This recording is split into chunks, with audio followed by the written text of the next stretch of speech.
This is another episode of Standup Comedy, your host and MC, celebrating 40-plus years on the fringe of show business. Stories, interviews, and comedy sets from the famous and not so famous. Here's your host and MC, Scott Edwards. Ladies and gentlemen, welcome back, and we have something, as I say this every week, something a little different. We have somebody that has not actually worked for me, but he came with rave reviews, and I've done my research. This guy started off in magic back in Atlanta, Georgia. He's gone on to be a playwright, and he's got a terrific magic show on YouTube. Ladies and gentlemen, let's talk to one of the funniest comic magicians out there, Christopher Barnes. Oh, thank you. The applause. I love it. Well, Chris, we're so excited to have you on the show. You've been doing so many things with your talents, and I'd like to jump into it. I love your flamboyant style. It's very entertaining, bright, colorful. As I mentioned, you haven't actually worked for me, but I did my research after getting rave reviews about you and a referral. Let's go back to the beginning. How did you kind of get started in magic back in Atlanta? I think it's like every magician story. So I got the uncle gave me a magic set when I was 9 years old. And that's pretty much how it all started. I had a... That's a nice short story for the podcast, right? Yeah, well, and then there was a magician that always came to my school, David Ginn, who was an elementary school performer, and that plus the magic set, I became obsessed, and it's been nonstop ever since. Now, you were starting at 9, and you were actually correct. I've interviewed several comic magicians at this point, and they all kind of started around the same age, the same way. Most of them started off with kid shows, maybe did a few school shows. Did you follow that path? At what point did you kind of go pro? Basically. So my original, and I still do magic for children. That's like 90% of my bread and butter. My mother was a kindergarten teacher, and so my earliest audiences were little kids because I could just go into her classroom and do it. And my hero at the time was the magician who came to our school, so he did kids magic. So I immediately started doing magic for kids. I did my first quote unquote professional show for probably $25, which even in the 90s was not a lot of money. That was way underpriced. Accounting for inflation, it might have been $50. But it was teachers at our school whose child was having a birthday or some church shows and things. But those were my quote unquote first professional gigs. And then I kind of dropped it all. I was also involved in community theater, high school theater. So I went to college at New York University to be an actor. I was going to be a famous movie star. That was the goal. And then, of course, that led to me being a bartender. The real Hollywood story. Yeah, basically. And then, back when I was growing up, every Christmas and birthday was I don't know if you remember. Well, I don't know. Hank Lee's Magic Factory was the place to shop. It no longer exists for reasons, but I would make lists of what I wanted for Christmas and birthdays, and I'd get some of it. And then one day while bartending, I was like, hey, I can buy my own magic. I don't know. I was like, I'm an adult. I can buy whenever, whatever I want. And then for some reason that just led to me saying, why am I not actually just doing this? So it started kind of part-time on weekends while I was still bartending. But then it eventually became full-time, and now that's just what I do, which is kind of crazy. Well, it's interesting because you're absolutely correct. Most magicians, male or female, start off kind of the same way and follow the same path where they're doing shows for friends, or you had a little bit of a leg up because of your mom being a teacher allowed you to perform in schools probably before most did. But it does usually lead to the church show or the talent show at the school or something. And I think that the fact that you decided to go into theater, and I alluded to it earlier, you're a successful playwright. I think that's so awesome. I want to chat about that a little later. But as a magician, you're doing these shows. At what point do you feel like you were adding the comedy aspect? Because you're now known as a very, very funny comic magician, but there's a big difference between that kind of high school straight magic and the comedy magic that you're known for now. How did that transition come about? Yeah, it was sort of always there a bit because, so here's my quick anecdote. Speaking of playwriting, I was in a playwriting class in college. So every week you wrote like a 10-page play, and then you'd pass it around in class. Everybody would read it, and, you'd get comments. And the very first assignment, I was like, I'm going to make people cry. Oh man, I'm going to make them feel. I'm going to get them. So I wrote this really meaningful, deep, beautiful piece, passed it out. Everybody started reading it, and they laughed their asses off. Oh, can I say that? They laughed their butts off. No, you can say whatever, but that's hilarious. Oh, okay. They laughed the entire time, and I was like defeated. I was like, oh, I didn't do what I wanted. I wanted them to cry. Other people have to work really hard to make people laugh, and somehow I accidentally do it. So so then I just sort of realized it's sort of a superpower to make people laugh by accident. So then it's just always kind of been natural. So for me, it was just a natural fit. It's just I've always been funny. I've always loved magic, and so pairing the two together just sort of and by the way, I'm not patting myself on the back about always being funny. I don't always try. People just laugh at me for some reason. I don't know why. Well, my face or something. I don't know. You alluded to the fact that it's your superpower, and I will say that anybody in the comedy business, as I've been for over 40 years, there is a power to taking strangers from a quiet mood to a happy, endorphin-filled happiness. There's a real power in that. And 100%. And engaging with the audience means that when you make them feel good and they laugh out loud, it makes you feel good. So it's kind of a selfish adrenaline hit. And 100%, yeah. Yeah, and I think, Chris, that it is fascinating that you were trying so hard to bring one emotion and another emotion came out. So you mentioned this was in the college years. So I would assume that most of your magic up until that point might have had funny moments, but it was pretty much straight magic. And in the college years, let's say in your late teens, early 20s, you kind of found your superpower. It definitely came more and more over time. I wouldn't even call it. It's probably when you're starting out. I wasn't even me when I started out. I was that magician that came to my school. I was David Copperfield. You're like everybody else other than you because you just sort of see what they do and think that, oh, I'm supposed to be dancing around with beautiful women around me or whatever. So what? I'm going to interrupt and just say you kind of created a character. And that the character was the magician, it wasn't the real Chris Barnes. Would that be kind of your transition story? The biggest moment for me in terms of what I do, because like I said, the majority of what I did starting out and even now is magic for children. And I just was, it was a big, I think anybody who's involved in comedy or magic or both is you have to figure out, who you are. What is your point of view? What is your character? And there's an old saying in magic, your character on stage is just a bigger version of you. But I think magicians kind of confuse that and think that just means I'm going to talk louder. But it doesn't.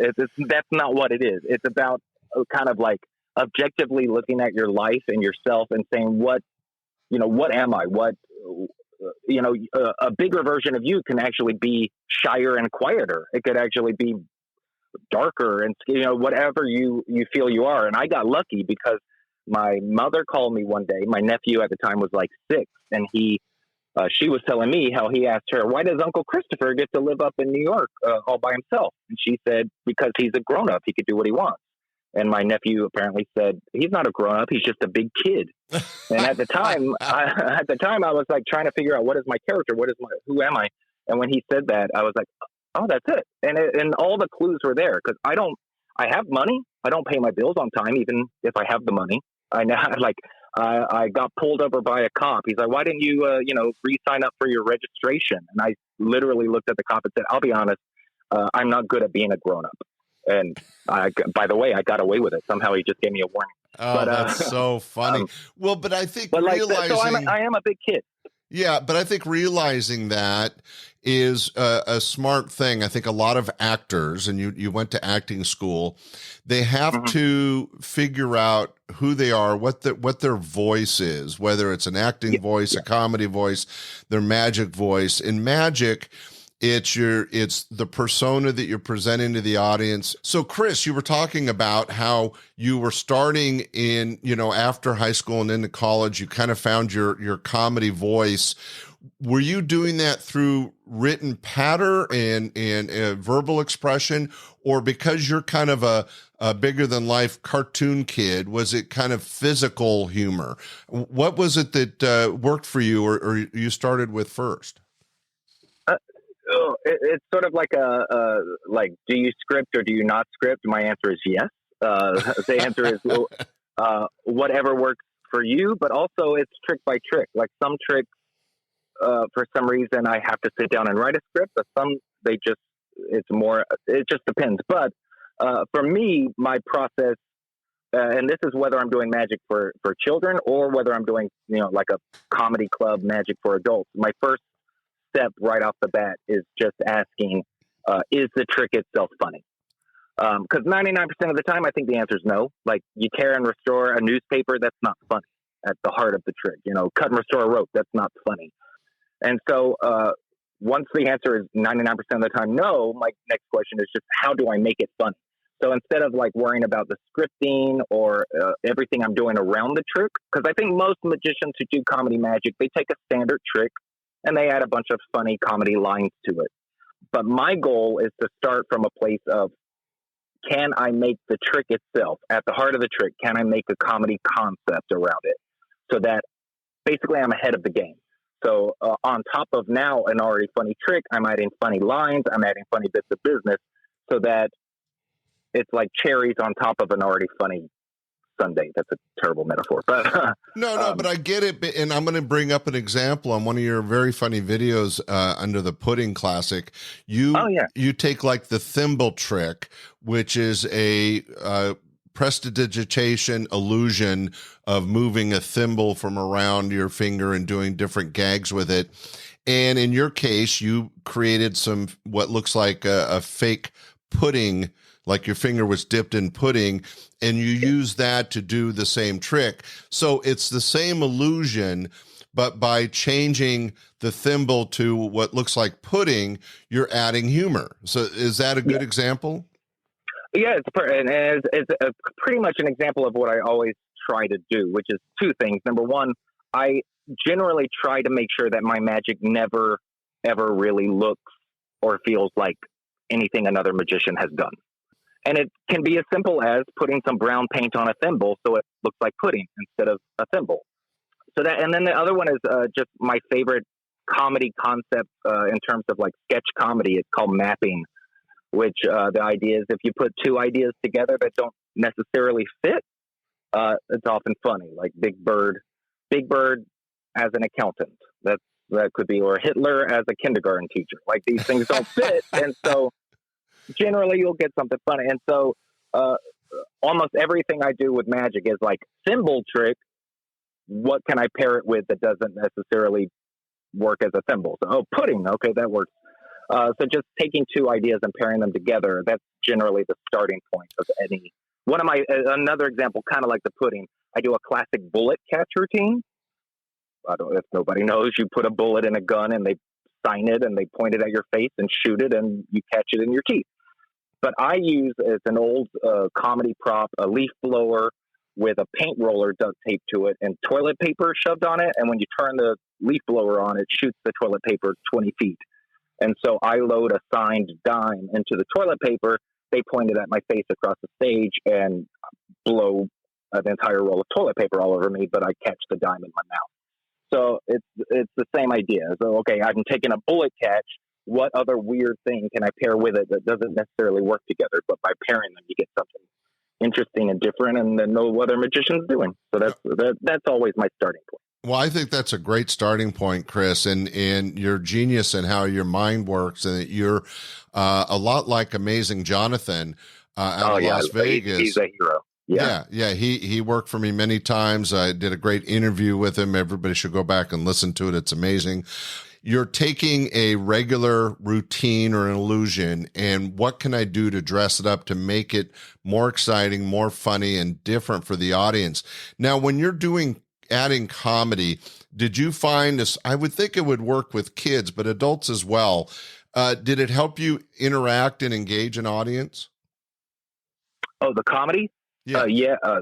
Yes. And, I mentioned, I tried to make people cry during that script, and I realized, that's easy to make. But I've actually learned over time that I can make people feel and experience cry or sadness or any other emotion by starting with comedy. I find the easiest way is you make them laugh. By making them laugh, that is an emotional response. So you're bringing them on an emotional journey already. So then if you veer into something a little more serious or meaningful, they're more willing to go with it because they're already on an emotional path with you. And not only that, but they just making people laugh. That's such an amazing connection that they feel for you. They care about you. So again, when you veer into something more meaningful, I find it's a lot easier to do it. And it took me 20 years to realize that. But once I focused on comedy, I realized I can use comedy to veer into something else. I don't think that answered your question at all. But just to veer back, no, it's great. It's great insight, Chris. Yeah, I can't imagine. Maybe somebody out there. I cannot imagine doing magic for children without comedy. You could definitely do magic for adults without comedy, but I would be shocked if I could see somebody perform magic without comedy for kids and last more than 15 minutes without the kids getting bored. So right. But definitely do that. But being fair to the local neighborhood magician or something, there's a lot of magicians that get the thrill of entertaining in front of a group of kids or adults that are doing those magic tricks out of the magic kit, and they're basically memorizing the patter that came with the joke. So even though there might be something funny in it, it's a huge leap to go from the, book prepared patter with the linking rings or the scarf trick and being like you, creative. Now, some comic magicians will, as you said, will write unique patter to make the trick funnier and more engaging. You find more of I still like the term cartoon attitude and use that to make the trick funny and unique and different from everybody else that does it. Because one of the things that's been discussed is that magic, there's only, I think, something like 7 or 9 true illusions, and it's it's what you do with them. And what I thought was interesting early on, you mentioned that when it comes to comedy, what comes first, the comedy or the illusion? You take a different aspect than a lot of the guys I've interviewed, because many of them, as you said, will take a trick and then what can I say to make it funny? And you approach it, and some people do this, but you seem to be very proficient at it, taking an illusion and what can I do with the props, with the aspect of the illusion, and really turn it on its head. And I think that your description of taking two things that wouldn't normally go together, putting them together and presenting it, I just think that's genius, Chris. And no wonder everyone says you're funny. Good. Well, I will say, because you mentioned scripting, and when it comes to children specifically, and this bleeds into what I do for adults, but when it comes to children specifically, I think it's almost like the death nail, or what is it, the nail in the coffin, to focus on what you're going to say. So you read the patter and you just do the pattern, because that's a mindset of focusing on what you're saying. And if you want to make children laugh, instead you should focus on what you're doing. Because like if I had a bag and I showed it empty, I said, this bag is empty, like my bank account. You might get a chuckle from one parent somewhere, but kids are not going to laugh at that. But if I said, this bag is empty, I'll prove it. I'll put my hand and turn it inside out. And then in the process, you push your fist in and punch yourself in the face, that kids are going to laugh a million times more harder at that than I would laugh. If it was somebody actually skilled at comedy, physical comedy, I am not a clown like that with the actual fit. I'm just stupid. But so with kids, I mean, I try to stress all the time. Like I see magicians doing magic for kids, and they just talk and talk and talk, and I'm like, no, you say like 2 sentences to get into the trick, and then it's all funny bits and wacky physical comedy throughout. And that, so when I build a routine for kids, I would almost call it more of an outline of the funny stuff I'm going to do throughout the trick. That, you know, that's what's going to make the kids laugh. I can kind of make so, you know, the things I say don't matter as much because they're just excuses to get to whatever funny comedy thing I'm physically doing. But with adults, like I said, I start with that concept of mapping or taking a trick and finding the funny aspect in it to begin with. And then it's almost the same thing, but just beat by beat, I go through and I try to come up with like funny lines related to it, because I think adults respond a little more to the verbal comedy. Yeah, but still, even in this day and age, everybody's got such a short attention span. I think that both kids and adults, especially young adults, but especially with children, the visual is something easy for them to relate to and go with. What are you doing when you talked earlier about having an illusion? What can I do to make it different and unique? You said you use an outline form. Can you explain that a little bit? Well, there was a famous British comedy magician named Terry Seabrook, and he had one of my absolute favorite methods for creating comedy magic. I love anything that's just straightforward and basic. And so, and this was specifically for making adults laugh, but he would take a trick and he would write out beat by beat all the actions you had to take when you did it. Like if you're doing a card trick, somebody has to take a card, they put it back in the deck, you shuffle the cards, every single step you physically have to do to make the trick happen. And then once he made that little list, he would then come up, either write or find a comedy piece of dialogue to complement it that goes along, that matches up with it. So you wouldn't just say a random joke while having somebody pick a card. You would write a joke specifically about the act of taking a card. And I just loved that that concept because it's just so straightforward and easy. Like I just love anything that, even if I'm the biggest idiot on earth, I can do this. I like dumbing it down so I can make myself figure it out. And that's basically how I put together a routine. So like I mentioned in the last episode, I start from a place of figuring out what trick I wanted to do and finding out how to make that trick itself funny.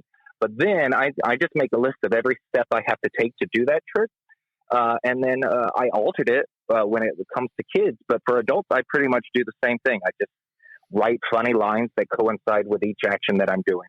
And then with kids, like I mentioned before, kids respond much more to physical comedy. So I make that same list, and instead of coming up with funny lines, I'm going to say, I come up with just funny actions of how I'm going to do it. So instead of saying something funny while they pick a card, I do something funny. And that's basically my entire structure for how to build a routine, or how I build a routine. Well, that's really valuable information. Thanks so much, Chris. And I think you're touching on many things, but what's really important for anybody that's interested in magic or comedy magic as a career is the understanding that it takes work, and not just the practice to get the trick down, but like you said, you outline the moves and then what you might say during those moves. But of course, as a professional, you also know how to work the room or work the person that you're doing the illusion with. But I think that it is important for everyone to understand that you should create a method to what you're going to present, and that if you are prepared and rehearsed when you do that for a live audience, it's always going to rock. Earlier, we talked about that you're less about the patter and more about the physical comedy. However, you're a successful playwright. I know you did some work in college. Can you share with the audience how you took your interest in comedy and magic and turned it into playwriting? I got involved. I mean, I was doing playwriting, and after college, I went into I'm obsessed with musical theater. I kind of love musical theater also because I just think any art form you learn, whether it's magic, you should be learning art forms outside of whatever your main focus is. Like I've taken stand-up comedy classes, improv comedy classes, photography classes. I just think any other art form they all work together. They all inspire each other. But one of the reasons I love musicals, I think, is kind of the same reason I love magic, which is I'm going way off topic, but I'm going to keep going. You can cut out. No, it's fascinating stuff, Chris. It's your show. Back in the day, musicals were nothing more than like an excuse to get from song to song. And that's what, like, here's 20 Cole Porter songs. Let's write a random plot to just get from song to song. That's so and to true. Me, that's what a magic show is. A magic show is just, here's something I'm saying just as an excuse to get to the next trick. And now here's another random trick that I'm sort of getting us to. And then one day with Oklahoma, Rogers and Hammerstein came along and said, nope, we're going to write the music specifically for the plot. And the songs are part of the story and getting us from, it's not just the plot happens between the songs. No, the songs are the plot, part of the story. That has nothing to do with anything, but I find I try to bring my playwriting, that aspect, into the magic, where I try to make the magic kind of part of the story as much as all the things I'm saying between the magic. I don't even remember the question, but I got talking on musical theater. Sorry. No, Chris, I think that you're sharing some good insights, because you've touched on the fact that you have to sit down and work at what you're going to do. You have to plan it out, outline it, write it out, and kind of give yourself a rehearsed script or action of what you're going to do. It makes any kind of show, whether it's stand-up comedy, comedy magic, or ventriloquism, whatever it is, it makes it that much better. But you became a playwright because you realized there's a connection between the art forms. And I think bringing that out in this conversation is so important. I'm a big fan of, ventriloquism and comedy magic, straight stand-up, prop comedy. I even once had a really funny tap dancer on my stage. Oh, I would love that. That was just a joy for me, and the audiences were entertained, and that's my job as a producer, is what mattered. But I think what you're sharing, even though you feel like you're wandering, is a good point, in that whether it's a magical show or a musical play, the idea is taking the audience along for a ride, creating a story that has a beginning, a middle, and an end. Now, in stand-up comedy... thank you for making sense of what I was saying. Thank you. Right. And in stand-up comedy, you grab the audience's attention with like your third best material, second best material. Then you take them for a ride, kind of the plateau of this show. And then you have a crescendo, or a big payoff, your closer, which is your best stuff. It's the same in comedy magic. And quite simply, it's the same as a playwright. You want to take the audience on a journey that ends on a really strong crescendo or upbeat. Am I right? And I find that stand-up comedy is such a help with playwriting, and vice versa. So, of course, I focus on comedy when I'm writing or playwriting. And one of my favorite tools, which I know stand-up comedians do this, is I will audio record the show, and then I'll listen and I'll go through the script. And anytime there's a laugh, I'll check mark it or highlight it. And then let's say I have a page with 2 laughs, one at the top, one at the bottom. I have an entire page in between. It's just part of why I love comedy is it's almost mathematical. I get to literally look at this page and say, that's a line, those are both laughs. Either I need to get another laugh in the middle here, or I could just cut out the entire center of that page. And if it still makes sense, I just lessened the time. Yeah. You edit for the timing and the joke. No, that's and exactly you do that in stand-up comedy. If I have to take 5 minutes to get to a punchline, I better try to make that, 30 seconds, 20 seconds. I gotta, and it is kind of like what you said, especially today with attention spans. But I just think a lot of talking does not always it just gets old, especially No. I feel like in magic. You're absolutely correct. But staying on the topic of you as a playwright, I think that the fact that you're able to reach into the roots of why you're an entertainer, the comedy, the magic, the engaging an audience, and what you learned in college about script writing and doing that. Now you've successfully written several plays. I'm sure that was really rewarding.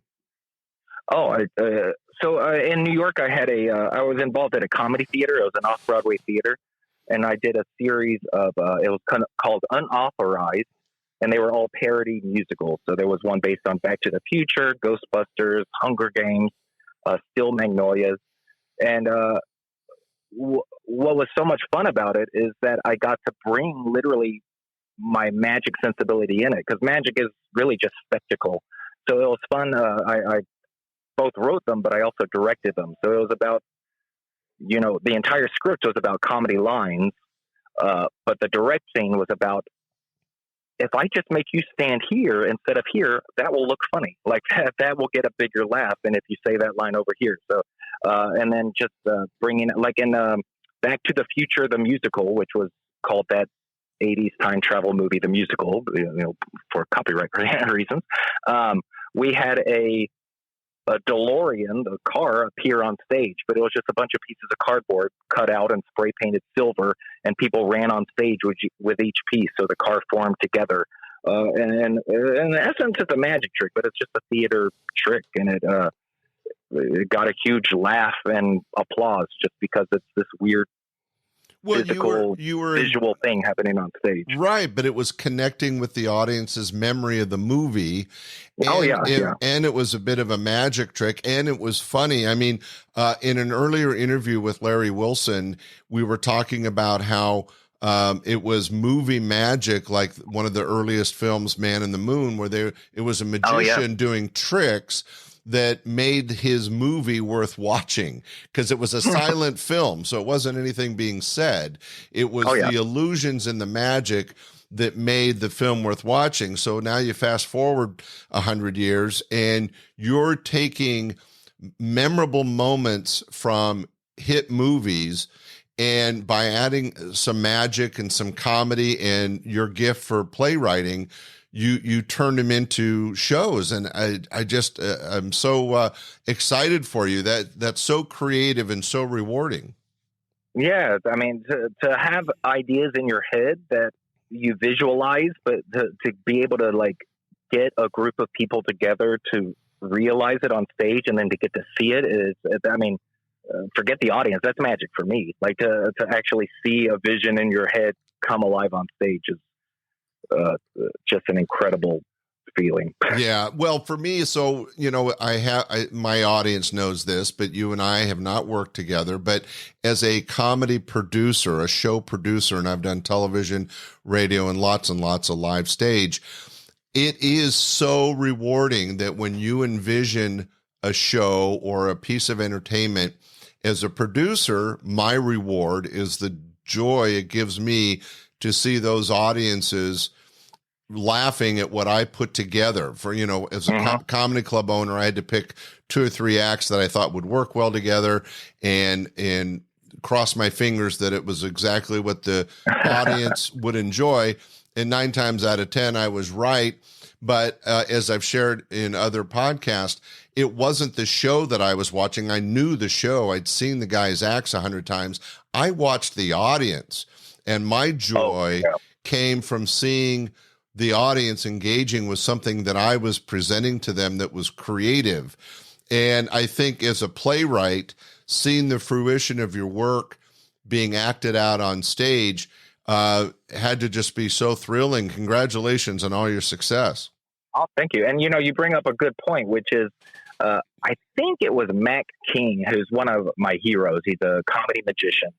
And he says that magicians have a thing called magic ears or magician ears.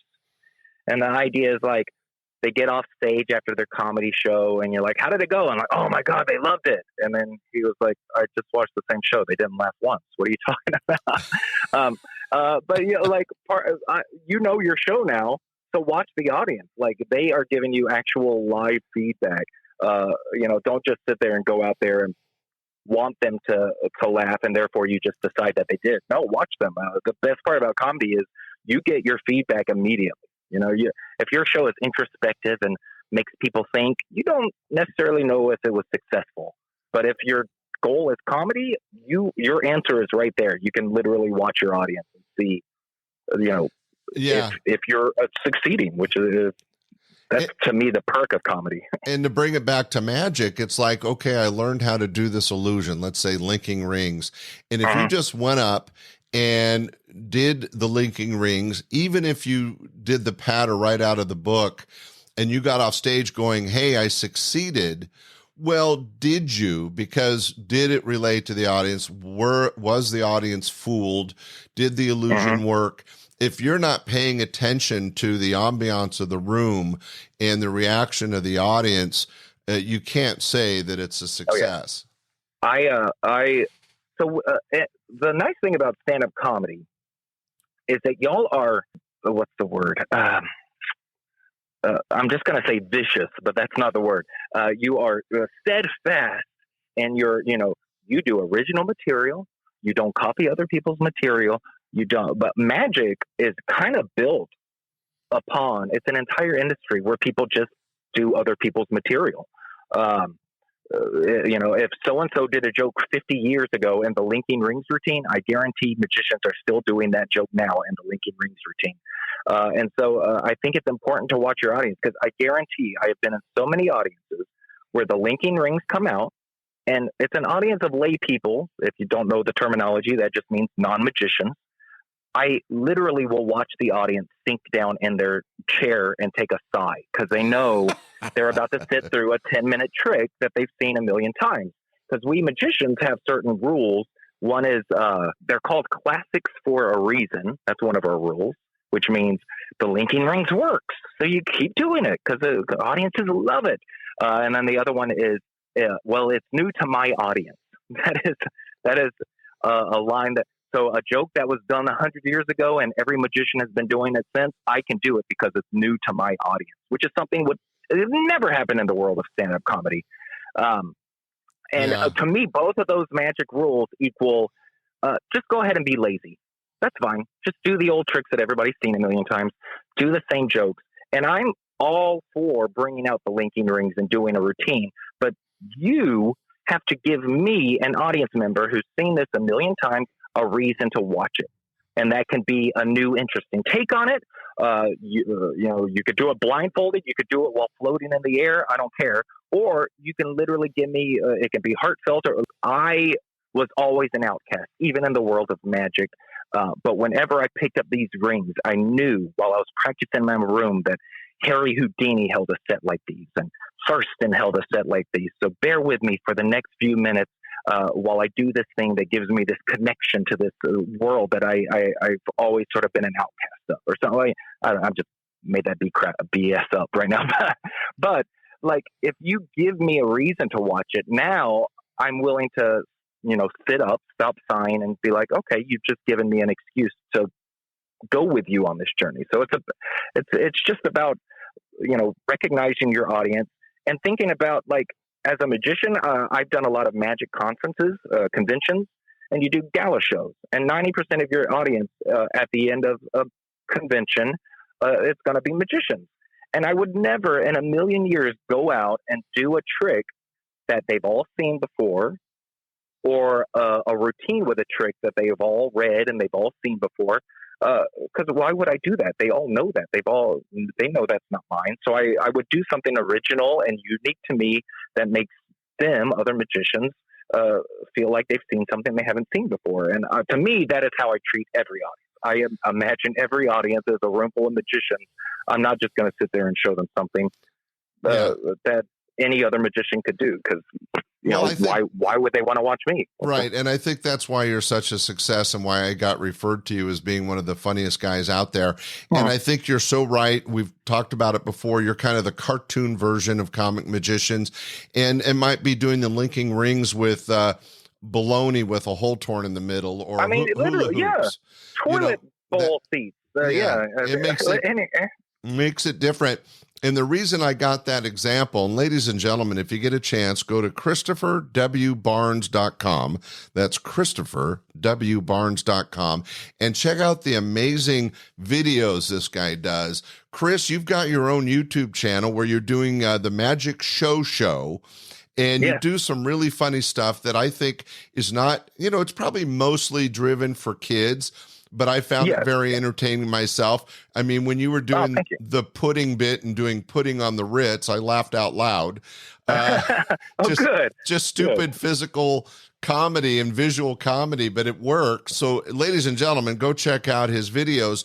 But how did you decide, as a already successful playwright and comic magician, to share your creative talents in kind of this cartoon version of comedy magic on YouTube? Share with the audience a little bit about that, if you don't mind. Well, it's been recent because there was, I don't know if you know this, there was some kind of pandemic that happened. Oh, there was, some cold or flu going around. Did you hear about that? Yeah. So everything was shut down for like, a long time, but like really shut down for like a good month there, where like literally nobody, you went to the grocery store, that was it. And, I am a creature of creativity and creation, and I just have to be working on something. And I just saw this as an opportunity to work on a show. I had no idea what it was going to be.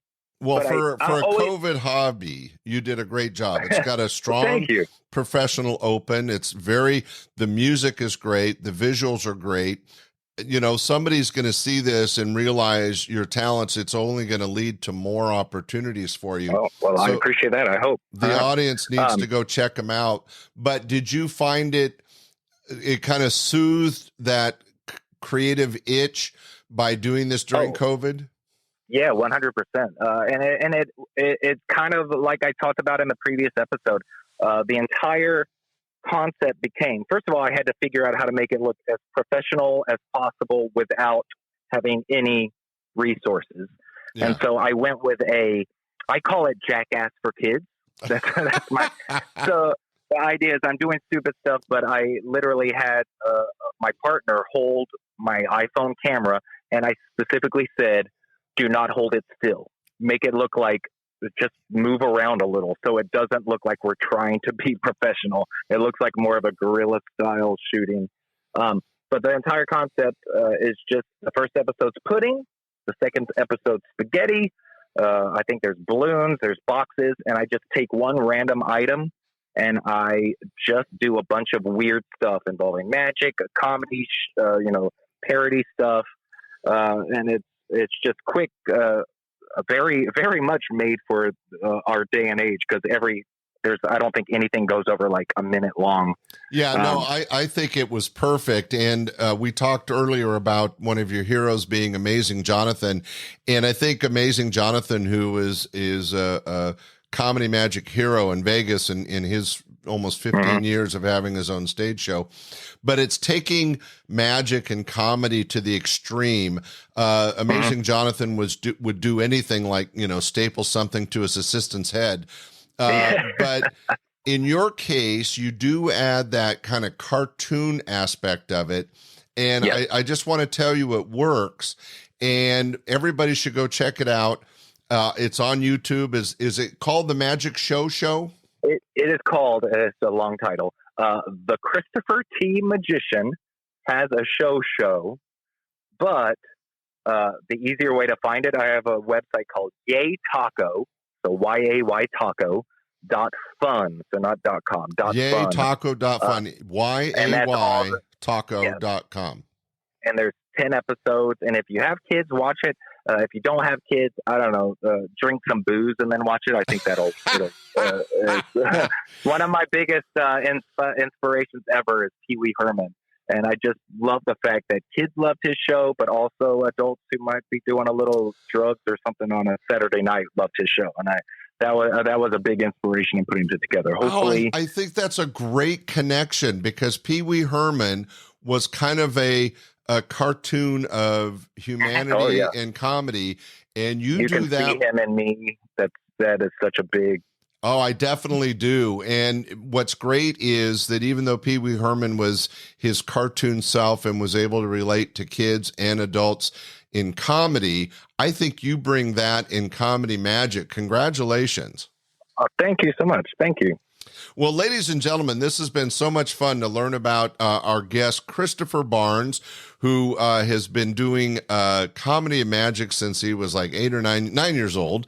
To this day, has been a successful playwright, has his YouTube show out there, yaytaco.com.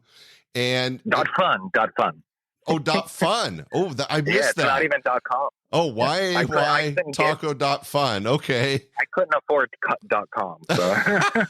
Well, ladies and gentlemen, check him out. And now he's living in Los Angeles area and is available for shows. Chris, thanks so much for joining us on the podcast today. Thank you so much. Hopefully I get to see you in person someday. We'll have to work together. I'll get a show together and book you. It'll be fun. Ladies and gentlemen, we hope you enjoyed this as much as I did. Get a chance, check out ChristopherWBarnes.com or go to his YouTube channel and check out his videos.